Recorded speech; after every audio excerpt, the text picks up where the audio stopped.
ఒకవేళ దేవుడు ప్రత్యక్షం అయితే ఏం కోరుకుంటావు నువ్వు? 7 జన్మలు మీరే నా భర్తగా ఉండాలనుకుంటానండి. మరి మీరు? ఇది 7వ జన్మ కావాలని కోరుకుంటాను.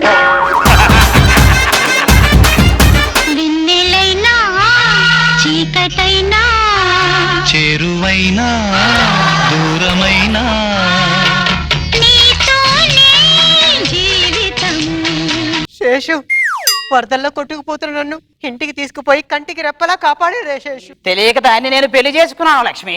పెద్ద తేడా ఉంటుంది. ఇప్పుడు నేను ఏమి చెయ్యాలి లక్ష్మి? నువ్వు నాతో కూడా కాపురం చేయాలి శేషు. ఒక దీపాన్ని వెలిగించడానికి నూనె లేదంటే రెండో దీపం వచ్చి క్వాలిటీ నూనె కావాలన్నా. లక్ష్మి, నువ్వేంటి ఇలా అయిపోయావు? ఎవడో నీ ఒంట్లో స్ట్రా వేసి పీల్చేసినట్టు. ఏమండి ఏం చేస్తున్నారు? నేను ఒక 500 పేజీల బుక్ రాశాను కదా. ఏం రాశారు? ఫస్ట్ పేజీలో గుర్రం ఎక్కి రాజు అడవికి వెళ్తాడు, లాస్ట్ పేజీలో అదే గుర్రం మీద ఇంటికి వస్తాడు. మరి మధ్య పేజీలో ఏం రాశారు? డిచ్చుక డిచ్చుక డిచ్చుక డిచ్చుక. పిల్ల ఎంత అందంగా ఉన్నావి, అగ్గిపుల్లలాగా. రాత్రికి దిష్టి తీసుకో, నాకెళ్ళే పడ్డట్టున్నాయి.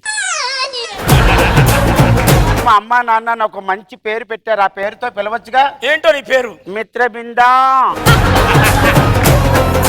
ఎవరినిలా పడుడు? ఎవరిని తీసుకెళ్లాలో రాయలేదు ఇందులో. ఎందుకు వస్తారా మా తలకాయలు తిన్నెక్కి? నడు చల్ నడు. బుల్లెటోడు, బుల్లెటోడా. గంగిరెద్దు తెలుసుకుందిరా. గంగిరెద్ది కాదురా, దున్నపోతు. ఆ దున్నపోత దడుచుకుంది. ఏం పేరు? ఇడియట్. మీ అయ్య పేరు అడగలేదే, నీ పేరు అడిగినా. పావని మనసు పగిలేలా ప్రేమించనా, పగిలిన మనసుతో ప్రేమించనా? చెప్పు తెగేలా కొట్టనా, తెగిపోయిన చెప్పుతో కొట్టనా?